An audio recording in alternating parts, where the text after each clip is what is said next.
Tag TV brings you daily news bulletin from India. Breaking news and views from India.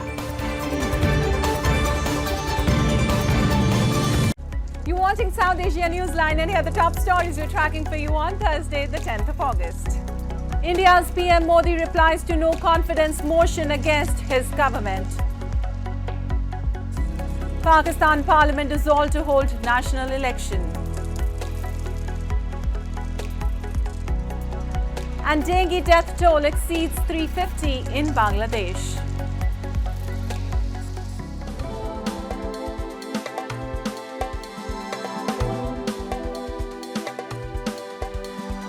And now for all the details. Indian Prime Minister Narendra Modi, in his much-awaited reply to the no-confidence motion against his government over the Manipur violence, came down heavily on the opposition bloc for politicizing the issue.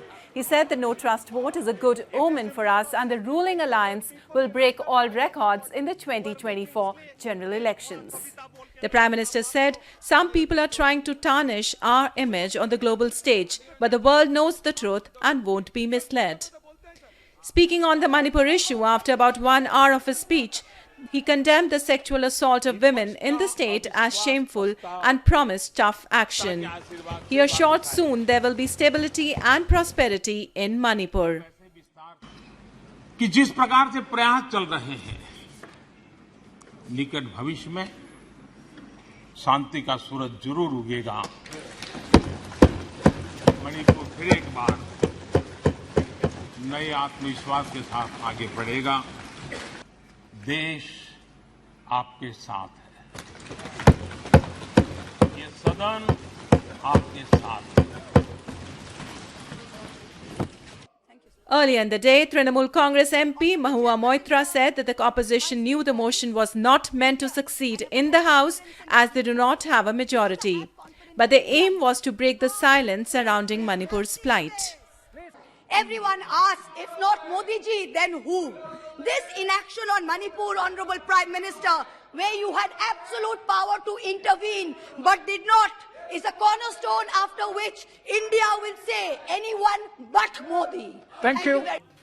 Meanwhile, Pakistan's parliament was dissolved by the President and Prime Minister Shehbaz Sharif's advice on Wednesday, setting the stage for a national election amid political and economic crisis. The advice came 3 days ahead of the parliament's 5-year term. It will be followed with a caretaker administration to be picked by Sharif in the outgoing parliament to hold new elections in 90 days. The Premier said he would start discussions with the opposition leader on Thursday to pick from candidates recommended from both sides to nominate as the caretaker Prime Minister. मुझे पूरा यकीन है कि जो care taker setup है वो care taker setup है और इलेक्शन कमीशन पे बड़ी जिम्मेदारी है कि वक्त के ऊपर जो है वो हल्का बंदियाँ जो है वो नहीं मुकम्मल करे कम से कम वक्त में ताकि इलेक्शन हो सके क्योंकि पाकिस्तान के अंदर इस्तेकाम और जमहूरी इस्तेकाम भी और पॉलिटिकल स्टेबिलिटी भी दोनों के लिए जो है वो वक्त पर इलेक्शन होना बहुत ज़रूरी है। Meanwhile, the Islamabad High Court turned down an appeal by jailed former Prime Minister Imran Khan that his conviction on corruption charges be suspended on Wednesday. Khan has been declared guilty in Toshakhana this week and has been barred from politics by the poll body for 5 years. PTI chief has denied any wrongdoing and has accused the involvement of the powerful military for his ouster. Moving on, massive protests swept through Pakistan-occupied Kashmir recently as people took to streets to demand their rights and freedom from Islamabad's illegal occupation. They raised slogans to express anger over zero development, hours of load shedding, cut down on subsidies and imposition of heavy taxes. Locals accuse Islamabad as pushing more and more people into abject poverty through its failed economic policies.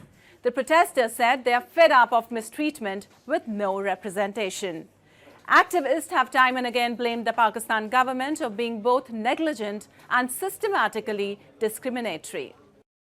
People are desperate. There is no food. There is no clean drinking water.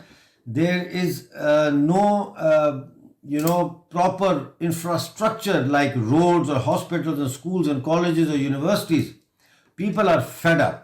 And people are now raising slogans against Pakistan as well as against the sitting government in so-called Azad Kashmir.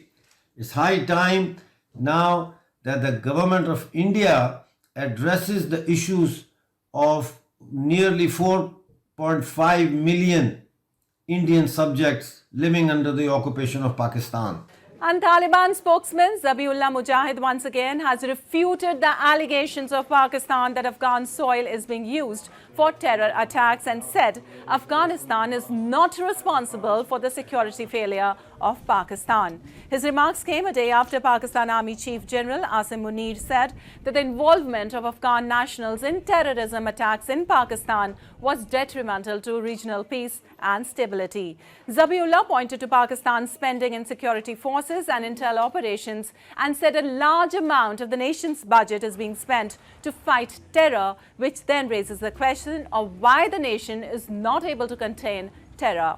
Pakistan has been witnessing a surge in attacks, especially by TTP, the Tehreek-e-Taliban Pakistan, since the Taliban's return to power in 2021. The TTP is not directly associated with the Afghan Taliban, but pledges allegiance to it. Well, moving on, the death toll due to the deadly dengue outbreak in Bangladesh has surpassed 350 as 12 more deaths were reported on Wednesday. The Directorate General of Health Services has warned of a record number of dengue cases in August. At least 352 people have died so far in 2023 and more than 70,000 infected, according to official figures, making this the deadliest year since the first recorded epidemic in 2000.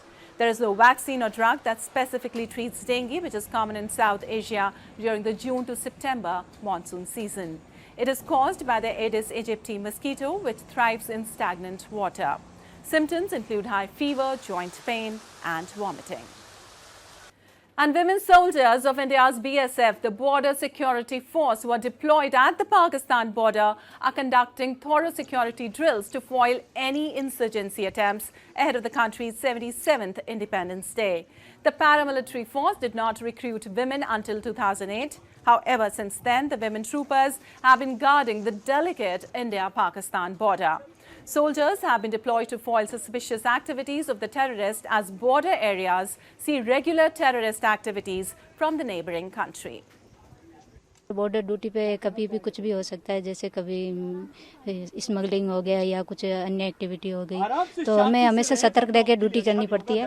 तो हम किसी भी परिस्थिति में हमेशा तैयार रहते हैं कि कभी भी कुछ भी हो जाए तो हमेशा तैयार रहते हैं। Well, although security forces remain alert on the border throughout the year, but they step up their vigil in the view of the Independence Day to avert any untoward incidents. And yoga involving furry companions has become a popular trend around the world. A group of yoga practitioners have been holding sessions in New Delhi involving cats, drawing crowds looking to bust stress. Take a look.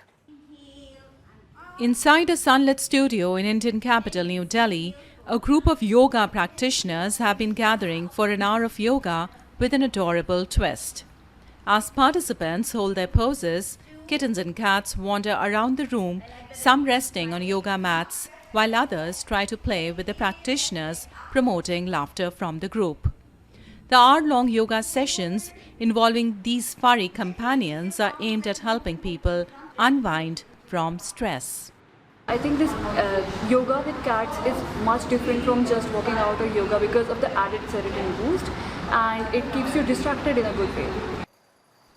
Some attendees even take midday breaks from their office jobs to attend the classes organized under the initiative The Paw Hour, which also helps promote pet adoption. Organizers say they have been swamped with requests to adopt the animals after every class. You see a class full of people smiling throughout. You see playfulness, which is missing in our lives generally. So it's good to just unwind and have like a de-stressing session with these kittens. Also, it's really good as it raises a lot of awareness and it ends up with happy stories of kittens getting adopted. Well, that's all in tonight's edition. We'll see you same time tomorrow. Good night.